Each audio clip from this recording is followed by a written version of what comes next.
Para parte dos proprietários de imóveis do Centro Histórico de Cuiabá, o aniversário de 300 anos da capital não é motivo para comemoração e sim de protesto.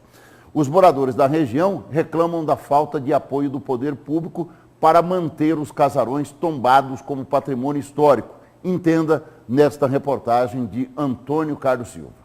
O casarão abandonado na esquina do calçadão da Galdino Pimentel com a rua Campo Grande foi a Casa Orlando, uma referência da arquitetura neoclássica em Cuiabá. Os irmãos Orlando vieram da Itália para cá, investir aqui no Brasil, vieram para Cuiabá. E na época, antes dos Orlandos, aqui ainda era uma arquitetura colonial.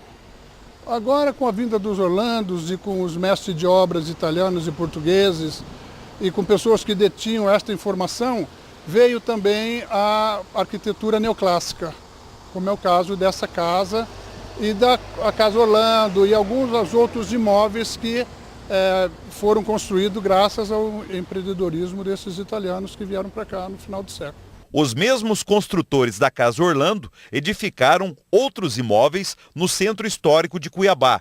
Um deles é o casarão herdado por Renato Calhau na esquina das ruas 7 de Setembro e Voluntários da Pátria.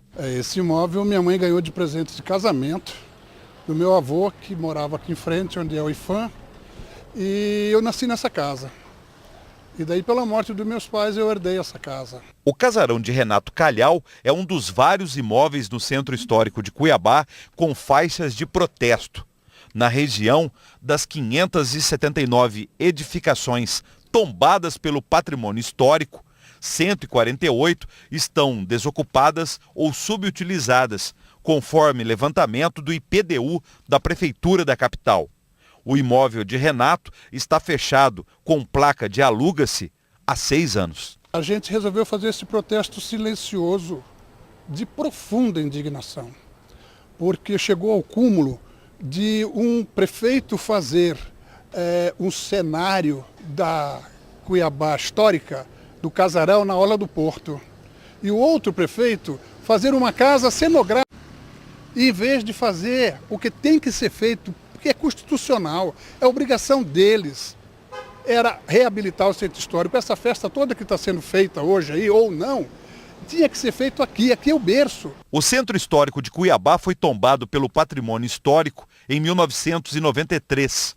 Desde então, os donos dos imóveis particulares e os órgãos públicos federais, estaduais e municipais travam uma polêmica sobre quem deve bancar a conservação das edificações.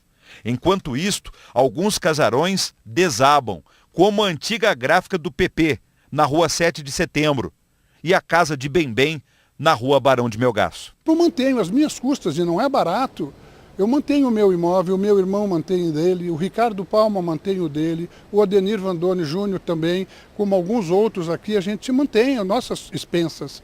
Mas quando a gente vê esse tipo de situação, a gente, antes de culpar o público, a gente tem que culpar o privado, porque eu acho que se não for uma atitude conjunta do público com o privado, vai acontecer isso. Olha, a nossa história indo embora. Em recente visita a Cuiabá, a presidente nacional do IFAM, Kátia Bogeia, disse à imprensa: uma cidade não pode ser congelada no tempo. Mesmo os imóveis tombados pelo patrimônio histórico têm que servir às atuais e futuras gerações, desde que eles preservem as características arquitetônicas e as referências culturais da época em que foram construídos, até por uma questão de identidade e memória. A Prefeitura de Cuiabá também tem se manifestado a respeito. O secretário municipal de Cultura tem dito em entrevistas que a revitalização do Centro Histórico de Cuiabá depende da atualização do plano diretor da cidade. Para Francisco Vuolo, o novo plano para esta região tem que considerar a situação arquitetônica dos patrimônios, a economia para o desenvolvimento do turismo e o lado social com a ocupação desses espaços.